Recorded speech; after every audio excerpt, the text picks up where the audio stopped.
السلام علیکم ورحمۃ اللہ وبرکاتہ۔ خاندانی منصوبہ بندی کی شریعت میں کیا حیثیت ہے؟ شریعت اس کی اجازت کن صورتوں میں دیتی ہے اور کن صورتوں میں یہ خاندانی منصوبہ بندی یعنی کہ حمل کا روکنا، ضبط تولید کرنا، کچھ وقت کے لیے اولاد کے سلسلے کو منقطع کرنا یا مستقل طور پر اس سلسلے کو اولاد کے سلسلے کو ختم کرنا دوائیوں کے ذریعے سے یا انجیکشن کے ذریعے سے یا نسبندی کروا کر یا بچےدانی نکلوا کر، تو شریعت میں اس کی کیا حیثیت ہے؟ کون سی صورتیں ہیں، کون سی وجوہات ہیں جس وجہ سے جن وجوہات کی بنا پر شریعت یہ اولاد کے روکنے کے سلسلے کی اجازت دیتی ہے، اور کون سی وجوہات ہیں جن کی وجہ سے اولاد کے سلسلے کو روکنا حرام اور ناجائز ہے؟ تو آج کی اس ویڈیو میں، مختصر سی ویڈیو میں، ہم آپ کو یہ ساری تفصیل بتائیں گے۔ تو سب سے پہلے ہم آتے ہیں اس طرف کہ کون سی صورتیں ہیں جس میں کون سی وجوہات ہیں جس کی وجہ سے حمل کا روکنا ناجائز اور حرام ہے۔ ان میں سے پہلی صورت، پہلی وجہ مہنگائی کی وجہ سے۔ مہنگائی کی وجہ سے اس ڈر سے کہ اگر یہ بچے ہو گئے تو اتنے سارے بچوں کو میں، اتنی ساری اولاد کو میں کہاں سے کھلاؤں گا، ان کے رزق کا، ان کے کھانے پینے اور پہننے کا بندوبست میں کہاں سے کروں گا۔ اس مہنگائی اور کھلانے پلانے کے ڈر سے ضبط تولید کرنا اور حمل کے سلسلے کو روکنا، شریعت اس کی قطعاً اجازت نہیں دیتی ہے، یہ ناجائز اور حرام ہے۔ اس لیے کہ اللہ تعالیٰ قرآن میں فرماتے ہیں وَمَا مِن دَابَّةٍ فِي الْأَرْضِ إِلَّا عَلَى اللَّهِ رِزْقُهَا۔ سورہ ہود میں 12ویں پارے میں اللہ فرماتے ہیں کہ روئے زمین پہ چلنے والے، رینگنے والے تمام جانداروں کے رزق کا اللہ نے خود وعدہ کیا ہے، اللہ ان کو رزق دے گا۔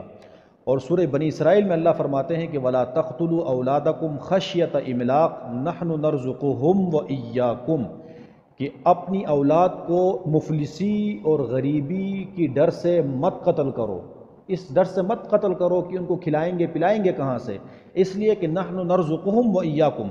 ہم، اللہ فرما رہے ہیں کہ ہم ان کو بھی رزق دے رہے ہیں، تمہیں بھی رزق دے رہے ہیں، رزق دینے کا وعدہ ہم نے کیا ہے۔ تو مہنگائی کی وجہ سے اولاد کا سلسلہ روکنا ناجائز اور حرام ہے۔ اور دوسری وجہ کہ زیادہ بچے ہوں گے تو معاشرے والے کیا کہیں گے، لوگ کیا کہیں گے، معاشرہ کیا کہے گا، لوگ تانے دیں گے، کتنے بچے بیٹھا ہوا، اتنے سارے اولاد یہ پیدا کر رہا ہے اور کوئی اس کا کام نہیں ہے۔ تو اس آر اور لوگوں کے تانوں کی وجہ سے اس سلسلے کو روکنا یہ بھی ناجائز اور حرام ہے۔ اور تیسری صورت، جیسے بعض لوگوں کے ذہن میں ہوتا ہے، اس لیے بچوں کے سلسلے کو روکتے ہیں کہ بچی پیدا ہوگی تو پھر اس کی کفالت کرنی پڑے گی، اس کی شادی کہیں اور کرنی پڑے گی۔ جیسے زمانے جاہلیت کے اندر مشرکوں اور کافروں کا یہ شیوہ تھا کہ بچیاں جب پیدا ہوتی تھی ان کو دفن کرتے تھے کہ یہ کسی کی گھر کی بہو بنے گی، کسی کی بیوی بنے گی، تو وہ آر سمجھتے تھے اس چیز کو۔ تو اس آر کی وجہ سے اس سلسلے کو روکنا، حمل کو روکنا، یہ ناجائز اور حرام ہے۔ اور اس لیے یہ چیزیں ہیں جو ناجائز اور حرام ہیں۔ اور کون سی صورتیں ہیں جس میں اس کی اجازت شریعت نے دی ہے، گنجائش کا راستہ نکالا ہے جس میں یہ حمل کو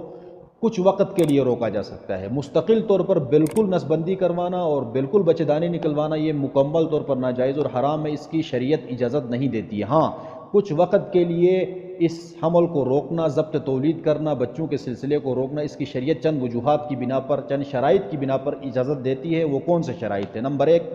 عورت کمزور ہو۔ عورت کمزور ہو اور کوئی مسلمان اور صحیح طبیب اور حکیم اور ڈاکٹر اس چیز کی تشخیص کر کے بتا دے کہ بچے کی پیدائش سے عورت کے جان کو یا اس کی صحت کو نقصان ہونے کا خطرہ ہے، یا پیدائش کے وقت یہ اس درد زی کو، تکالیف کو، اس درد زی کی تکالیف کو برداشت نہیں کر سکتی ہے، یا پیدائش کے بعد اس کی صحت کے بگڑنے کا اندیشہ ہے، تو عورت کی کمزوری کی بنیاد پر کچھ وقت کے لیے، مستقل طور پر نہیں، دوائی کے ذریعے سے کچھ وقت کے لیے اس حمل کو روکنا، اس کی شریعت گنجائش کا راستہ نکالتی، اجازت دیتی ہے۔ دوسری صورت جس میں شریعت حمل روکنے کی اجازت دیتی ہے،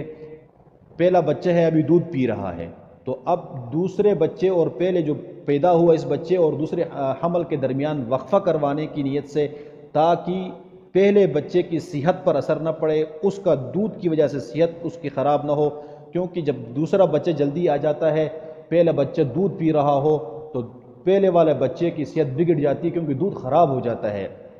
تو اس نیت سے کہ پہلے بچے کی صحت نہ بگڑے، دودھ سے اس کو نقصان نہ ہو، اس وجہ سے دو بچوں کے درمیان کچھ وقت کے لیے وقفہ کرنے کے لیے دوائی استعمال کرنا اور حمل کو روکنا، شریعت اس کی اجازت دیتی ہے۔ اسی طرح تیسری صورت، عورت بد اخلاق ہے، سخت مزاج ہے اور شوہر چاہتا ہے کہ میں اس کو طلاق دوں گا کیونکہ اس سے میری زندگی، اس کے ساتھ گزارنا ناممکن نظر آ رہی ہے، تو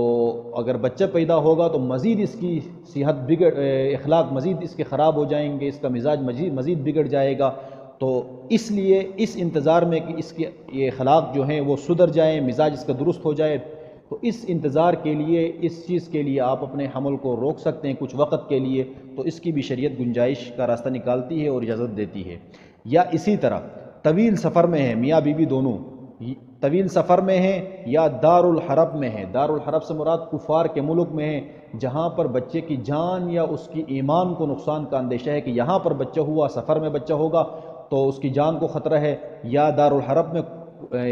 کافروں کے ملک میں ہے جہاں پر بچے کی جان یا ایمان کو خطرہ ہے، تو اس وجہ سے کہ تاکہ ہم یہاں سے نکلیں اس کے بعد یہ بچہ پیدا ہو جائے، تو اس لیے تھوڑا سا وقفہ کروانا، دوائی کے ذریعے سے حمل کو روکنا، ضبط تولید کرنا، شریعت اس کی گنجائش نکالتی ہے، اجازت دیتی ہے۔ لیکن مکمل طور پر بچوں کا سلسلہ ختم کرنا، بچدانی نکلوانا، نسبندی کروانا یا کوئی ایسا طریقہ اختیار کرنا جس سے توالد اور تناسل کی صلاحیت بالکل ختم ہو جائے، شریعت اس کی بالکل اجازت نہیں دیتی ہے۔